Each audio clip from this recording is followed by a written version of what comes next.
1 in every 5 South Africans suffer from mental health problems. About 75% of people who do suffer from mental health problems rarely ever get assistance for it. Could this be because of the stigma associated to mental health in the country?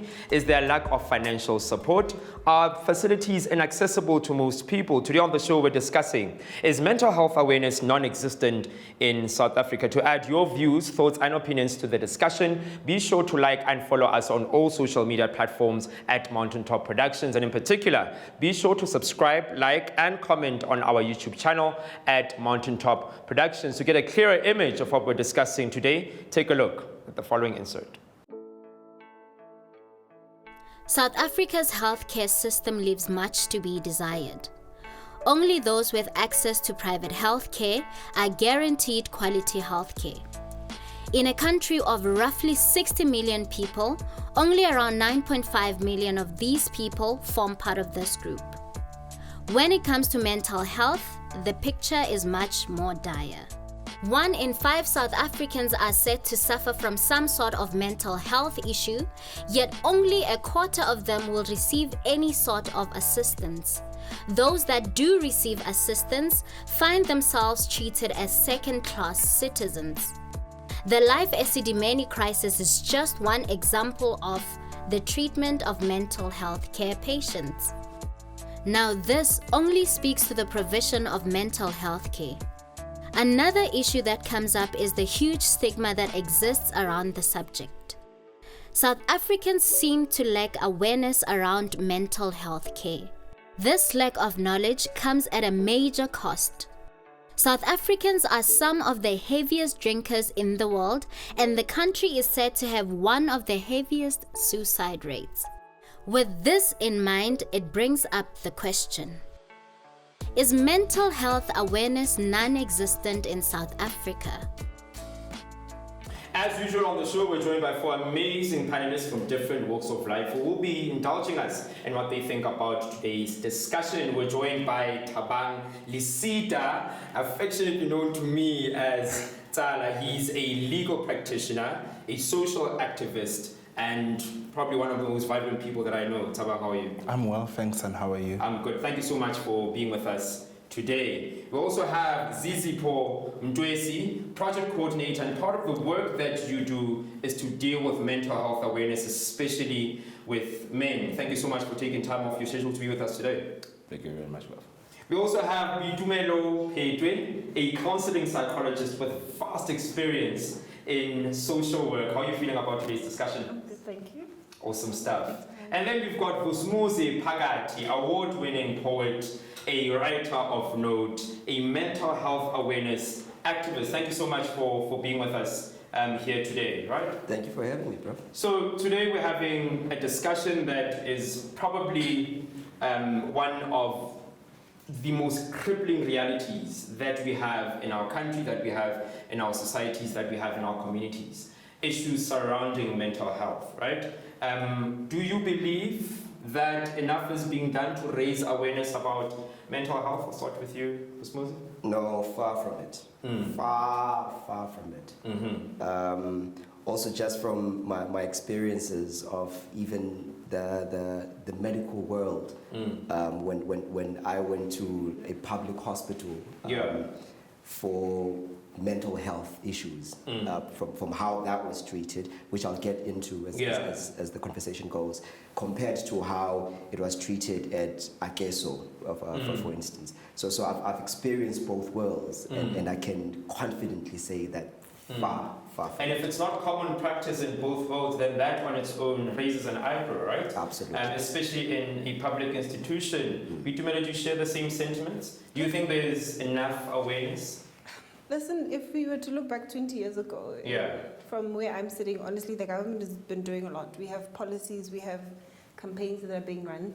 But is it enough? No, it's not. It's not even in the tip of the iceberg. But they are on the right direction, and for me, at one point, I thought through the Life Esidimeni saga, it was going to increase, so that we can get to the iceberg as a whole.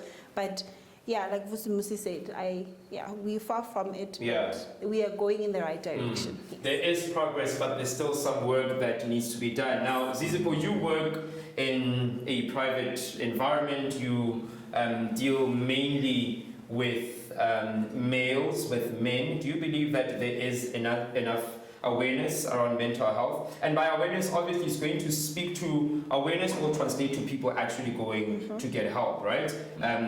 The fact that you are aware, the fact that you do know that there are facilities means that you are able to take action and do something about it. What are your thoughts?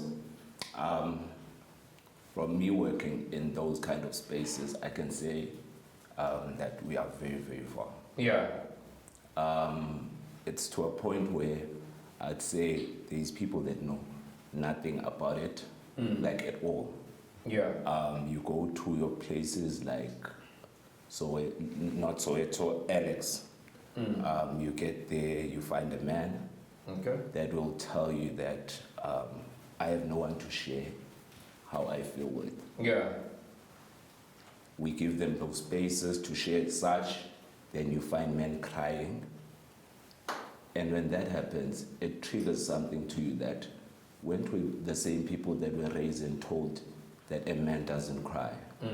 But what does a man do with his feelings then if he doesn't cry? Yeah. So there's a lot that we need to learn and share with the people. Zizipo talk about the work that he does in communities and just seeing day-to-day realities of some of the people that he encounters and has to deal with. Do you believe that there is enough being done?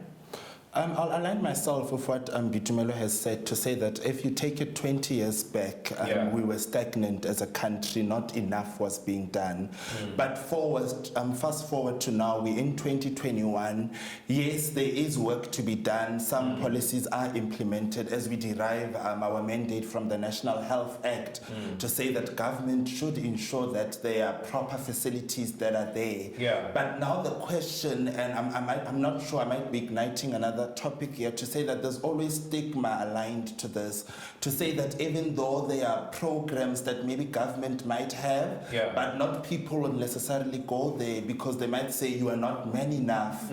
As a woman or women out there might have been emotionally abused but did not know where to go to because of our patriarchal laws that our country found themselves into. So yes, a lot is done, but I believe that the awareness part of it still lacks. Very interesting dynamic that you bring into the topic, and I think before we move to the point where we start, indicating where the challenge could be, I just want to get sort of like a picture from you, Bitumelo. So you obviously deal with clients, with patients who come to you, right? From a demographic point of view and from a racial point of view, how is it looking? Do you find that there are more white Indians, coloreds, blacks coming to consult with you? Is there disparity in terms of race? Could you give us an idea of how that's looking?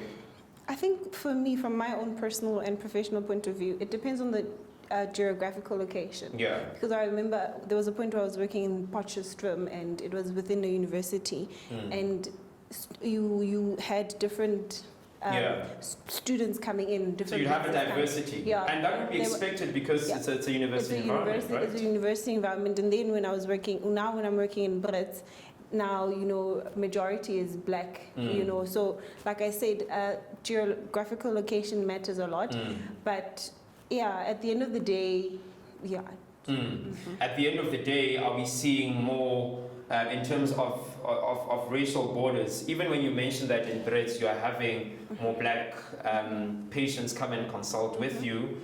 Do they come from poverty-stricken environments? Are they able to afford the rates? Is it a government program? How is that looking? It's quite interesting because with the ones that come to a government facility, it's normally because the need for admission.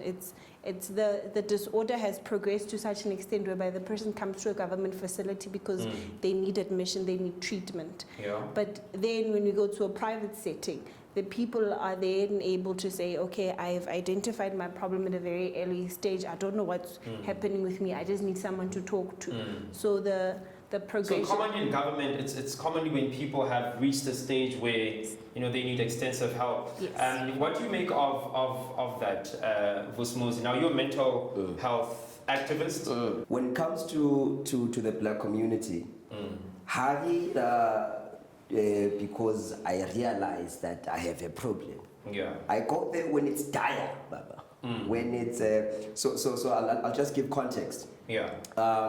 First time I went into a public facility, I'd attempted to commit suicide. Yeah. Right. So I'd overdosed on pills, and next thing I wake up at I don't know if I should be mentioning. Is it a public hospital? Yeah, but right. a public hospital, right?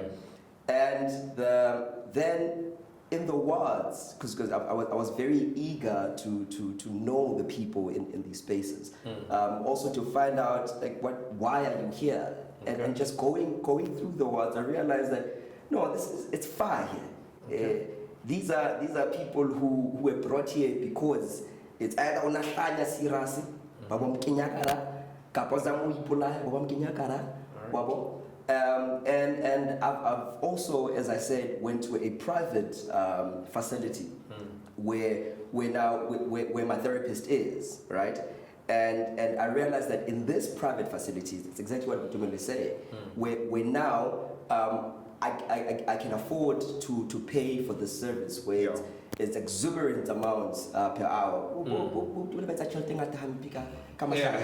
And in your experience, do you find is it then? And I think we can put it to the rest of the panel, right? Where do we point the finger to? I want to get an indication when we say that, for example, in the public sector, people only go when there's a dire need or when they seriously need help. Is the problem around awareness? Is it around stigma? Or is it around people just generally not taking care of their own well-being? Taban, what do you make of that statement? I think, Sydney, it would be three of the above of what you have mentioned. To say sometimes as people, we bottle our emotions up. We don't talk about our problems or what might be the problem. Yeah. Either you have just lost your spouse, or you're getting retrenched at work, or you're just going through stages in life, but you just can't seem to get the right person to talk to. Hence, the element of stigma comes in. Understanding what you're saying, that you believe it's all three of the above, right? Yes. And I'm sorry to bring in this particular context, right? Especially, let's take it to black communities where a lot of native languages are being spoken, Sesotho, isiZulu, so on and so forth. Don't you think part of the problem or part of why people are unable to go for help is because they are unable to decode that problem? I mean, what do we call schizophrenia or bipolar or any mental disorder? What would you call it in Sesotho? If someone is schizophrenic in our communities, So do you not believe that also inherently plays a role? Very much correct, because now you wouldn't understand or know, is it bipolar or is it what, you know?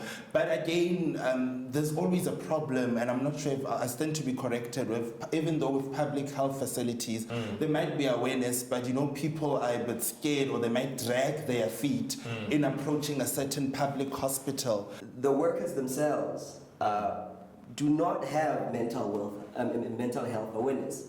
The government is responsible to bring the awareness. It's empowered. It is responsible to bring the awareness. It's part of its core duties and part of its work. To bring the awareness. For people to know what this thing is. Like, it needs to start from the schools, man. It needs to go to I'm a society. You know what I mean? Like it needs to go as deep as parents, mothers knowing that it's not cute to call your child your best friend. That thing is not cute. Where you are laying all your troubles on this child and knowing that this might cause depression in the long run, might cause anxiety in the long run. So it's things like that. It's just the awareness needs to happen. Even ambulance. EMS. EMRS. Nobody knows what this thing is. Before you jump off your chair, we'll have more for you after this ad break.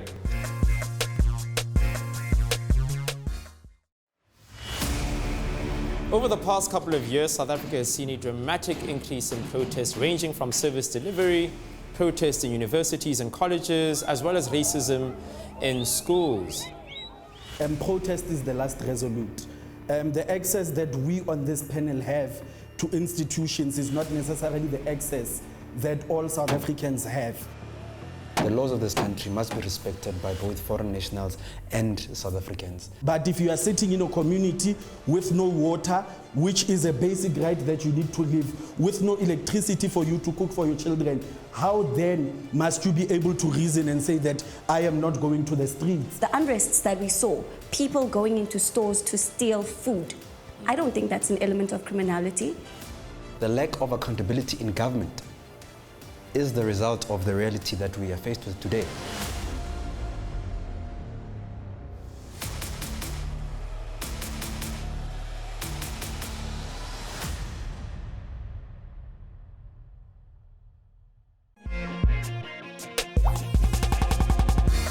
Welcome back. You're still watching Beyond the Truth. Today we're asking the question, is there a lack of mental health awareness in South Africa? To add your thoughts, your views and your opinions to the discussion that we're having, please remember to like and follow us on all social media platforms at Mountaintop Productions. Also remember to subscribe, like and comment on our YouTube channel at Mountaintop Productions. Now this episode would not have been possible if it wasn't for the sponsorship of the National Film and Video Foundation.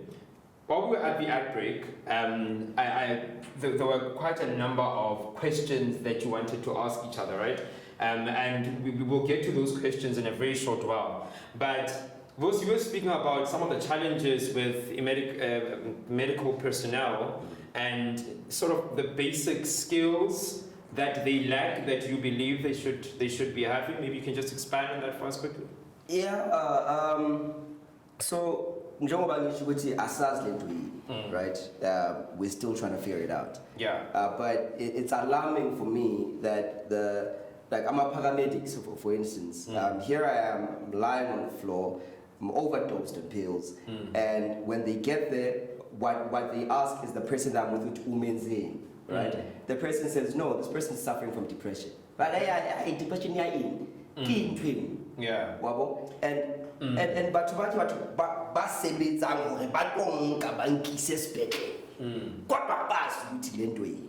So masiqala lapho nje ukuthi bona ngokwabo before we even get into the heart of it, of saying the community does not know, the health practitioners themselves do not know. Yeah. Yabo, so magenzeka lapho ke then size sangapha sithi okay, how do we infiltrate the schools, the community groups, this and this and that, how do we who's going to teach these things? And we're going to get to that around how does that look in terms of policy. But I believe Zizipo, you wanted to ask Bitumela a question based on maybe the work that she does or an insight that you need from her. Yeah, I just wanted to ask from a black person. Yeah. Mental health, can you explain it to a black person? If I'm depressed, schizophrenia, all of that, can you just explain those? Because I think black people, once we suffer from mental health, we are pet. Okay. We don't even know the difference, like in our own language. Yeah. You want to take a jab at that? Yeah, that's the challenge. But currently, what we're doing is there's a part in mental health whereby we talk about cultural component, and we want to understand the disorder in your culture. So let's say you come to me as a psychologist, and you're saying you have a depression. Is there a cultural disorder? No, we want to understand the culture, the disorder from your cultural perspective. Okay. In order for me to say, what have you done in your culture? How do we best explain that disorder? An example, maybe I'll be having anxiety-like symptoms, and you go like, mafufunyana, and then we go like, oh, that's how your culture understands it. What can be done in your culture? Because research has shown that treating mental disorder within a westernized perspective is not working. So now we need to sit down and say, how do I best understand depression from a Zulu point of view? In Zulu, when someone is suffering from the same problem, what can be done? And then we say, okay, this is what can be done in Zulu, this is what can be done. in the medical field. So how do we bring them together to say it's fine? You can maybe once in a while, if you would say it's a spiritual calling, you can go consult, but don't forget your medication. So we're trying to find an interlink, and that's how I would say, how do I best explain mental health to black people? I mean, while on that, and I'm very sorry, I'm going to put you on the hook, and you're not going to be off the hook because Tabang also has a question for you. But maybe you can also add your insights to it, Vosi, as someone who's been at the receiving end of treatment, as someone who has received assistance from both spheres and institutions and two entities that exist in South Africa.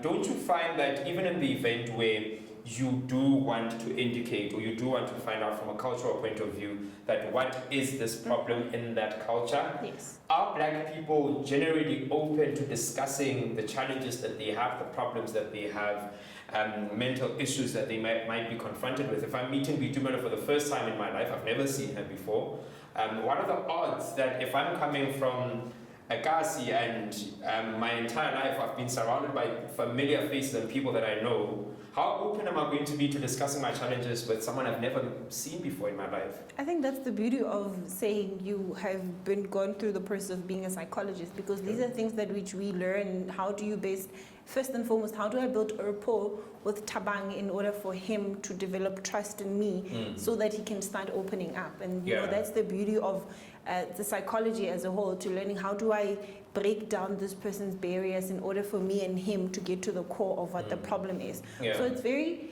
it's not as simple as you and I saying, oh, Sydney coming to my office, and then we say, what is your problem? What is this? What is this? What is that? So that's where the challenge also comes in now in government facilities, because sometimes you don't have time. I honestly do not have time to be sitting and getting to break and know you better so that I can get to the core. If you say, I haven't been sleeping, I'm very suicidal, I'm emotional, my emotions are like this, I don't have, my mood is like this, then we go like, okay, most likely it's depression. And then we say, okay, how about these treatments, and then we try and link you with NGOs. Because so you do not have the time to focus on a particular person and go through the entire process and phase of getting to a system to the best of your abilities? I'm not going to, from my personal point of view, when I was working in government, time was not in my side. So that's it was saying, how can I offer the best service, but at a certain amount of time. So you try and listen to what are the symptoms, what is this person experiencing, then how can I best assist them here, and then I link them with other outside NGOs and stuff like that. I think let's bring the conversation, we'll answer the question of policy as well, Vosi. Very understanding why in government that would happen because of the statistics and the number of people who go to public facilities. But in terms of earlier on, and yourself, as you were mentioning, on how mental health awareness should be a part of our daily lives, right? In our schools, in our churches, our communities, in our nuanced conversations that we have with each other. How, practically speaking, is that even possible? And if it is, how do we ensure that happens? And I think we can all take jabs at it to answer, do we develop a policy? Do we get into a van with a loud hail and go like, mental health, everybody come to us? How does that look? Or what is supposed to be done? What's which interest OBE? Yeah. Matishera wegawufela wathiwa ukuthi na into entsha is leyazi lokufundisa sokufundiswa kanje. Okay. Yabo. Kwenza i-training isikhathi awuyangeni OBE aba entrenched kahle egere. Yabona lento. So ngakho ke amathisha funeka nje i-training egere funeka i-training for teachers to know what this thing is and to teach it for these kids to be aware, because it's simple biology, this thing, guys. Like it differs, of course. It has varieties, but it's simple. It's just an oversecretion of cortisol, and it not being treated. It's the alarm hormone saying, hey, not so knowing how to let the kids know how their brain functions. And when they feel a particular way, this is what's happening, and this is how we can talk to friends, and so forth and so on. Is it as easy as that? Is it as easy as taking teachers into a hall? Hey guys, this is the problem, this is how we solve it. Is it as easy as explaining it as just simple biology? What Ms. is saying, it makes me smile because first and foremost, we need to understand that mental health is an individual thing. It's how I am feeling, my well-being psychologically, emotionally, biologically, and stuff like that. So as soon as, if it's easy, it would be easy like that. We give them training, we tell kids, okay, look, if you are feeling like this, this is what. But at the end of the day, it's an individual thing. Because I know when I have my ups, when I have my downs. So teaching kids and teachers how to know, how to tell kids these are emotions. Don't say how are you? I'm fine. You know, how do you express them? So it's an individual thing, because now I think my biggest fear is that taking and saying it's government's responsibility, government must do this, government must give us training, but at the end of the day, you are the ones sitting with the thoughts of suicide. You are the ones with no desire and interest to do anything. You are the one with this challenge that you're unable to go to work because you don't understand, you can't sleep and stuff like that. So they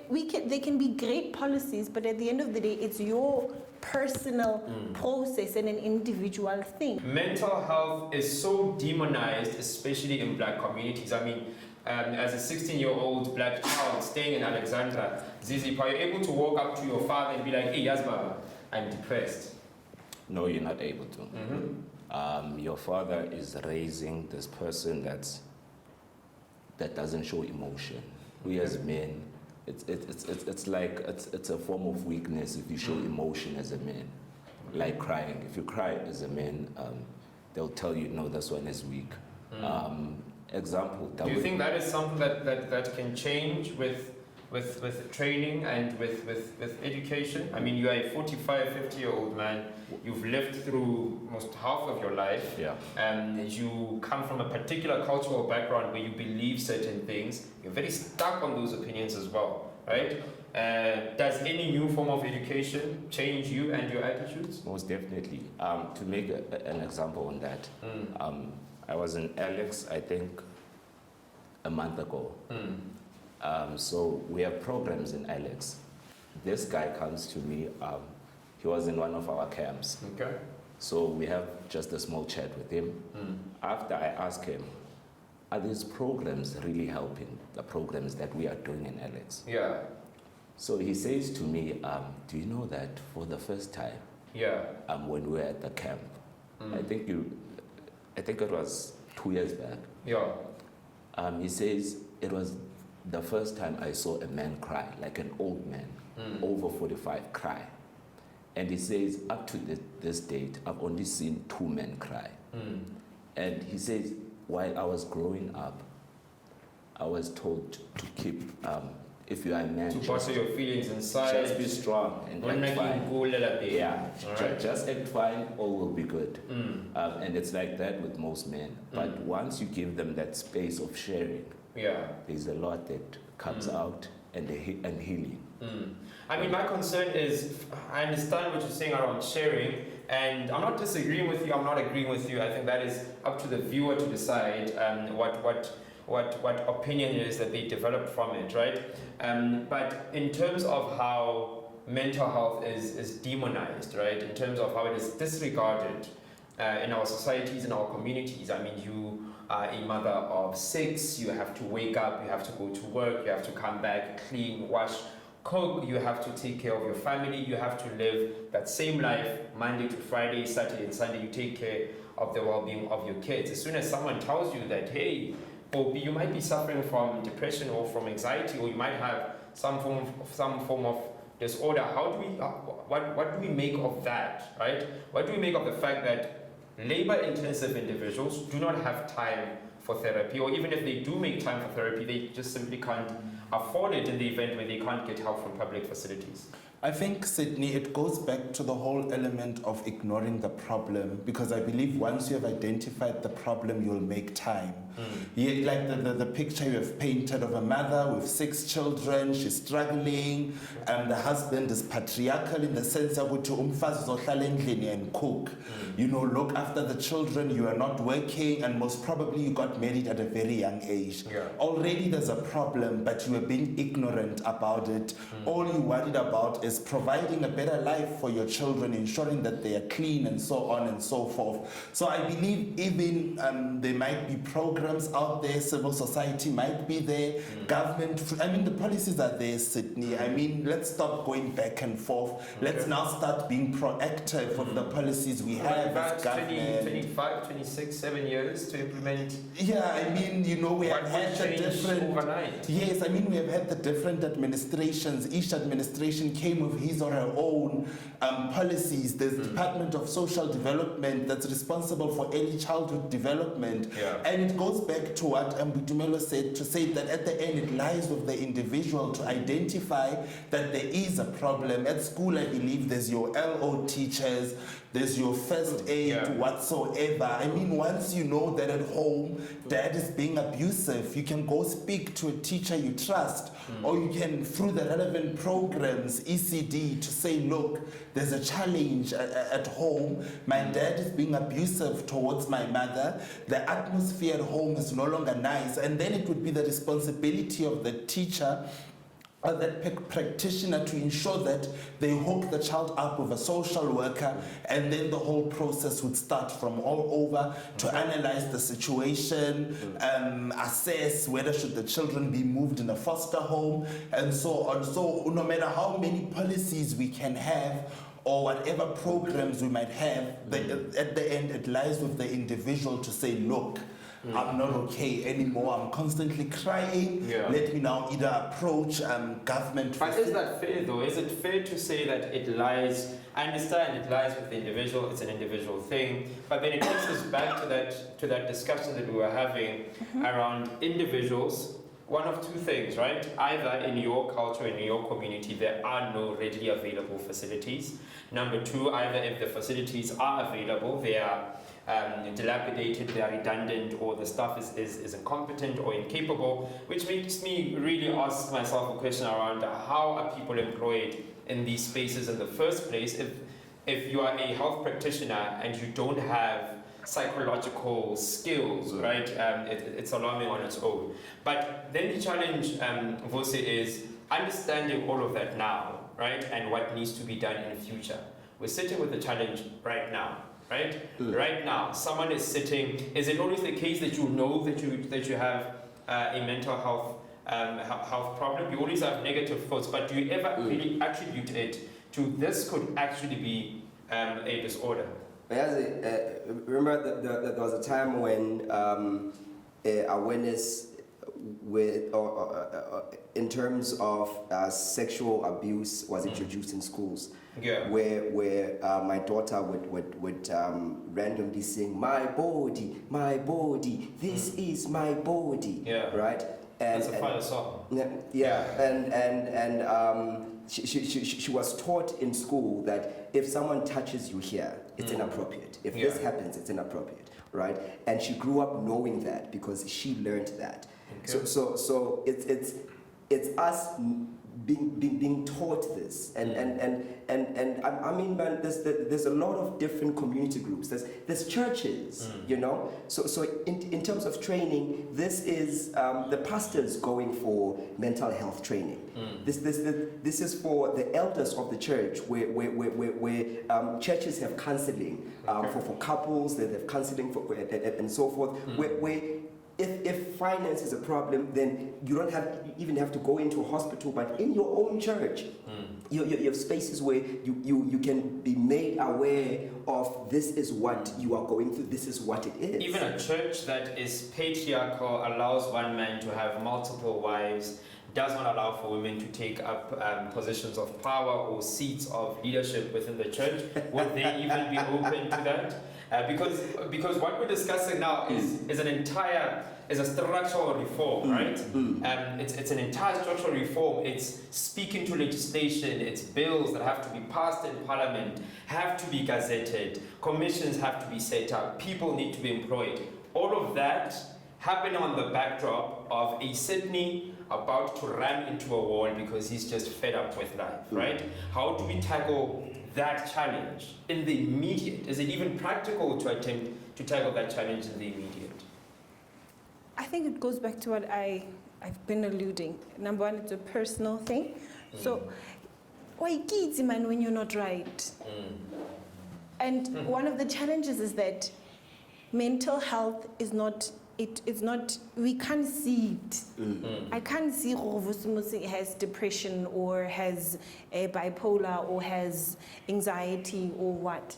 I don't even know Vusimusi, maybe his background. But you yourself, you know yourself. Yeah, earlier on we were asking the question, it's very common that when we think of challenges and problems that we have in society, and I'm not advocating for government, right? But there's also a question around active citizenry and citizens themselves taking action. In your experience, Izipho, do you find that when you do go into communities with the various different programs that you have around gender-based violence, mental health awareness, men having to speak up, fine and well, you do have those who come back to you and say that your program is working, I was able to get help. But if you were to scale it, right? If you were to scale it, are you able to reach the numbers that you intend to reach? Are you able to help as many people as you want to help? And in the event where you are not, then what could be the possible challenges? I think if we would all work together, we'd achieve what we want. But the problem here is I speak to 50 people. Yeah. Sometimes I touch only 2 people. Okay. And those 2, I always hope that 2 will help another 2 and help another 2, so that we just try to decrease the numbers. Yeah, so every time we speak, it's not that we're gonna help everyone at the same time, but there's that spark that we're gonna change in people. It's like, I always explain it, there's 2 ways. There's tap and go, then there's those that come back for more. So when you speak to people, there's those that are gonna say, yes, yeah, you really spoke to me and I really heard what you said. It's just like going to church. Yeah. And we'll have more for you after this ad break.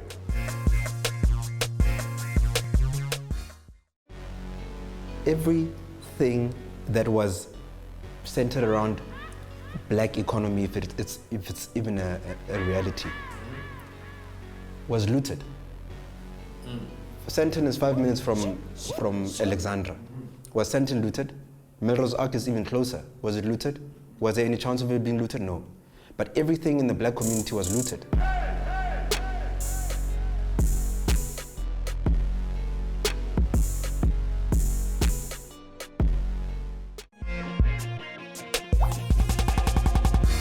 This episode of Beyond the Truth would not have been possible if it wasn't for the National Film and Video Foundation. Today we're discussing, is there a lack of mental health awareness in South Africa? If you'd like to add your views, your thoughts and your opinions to the discussion that we're having, feel free to like and follow us on all social media platforms at Mountaintop Productions. Also remember to subscribe, like and comment on our YouTube channel at Mountaintop Productions, where you can give us your insights there as well. So I've got a question I'm just going to put to the rest of the panel, right?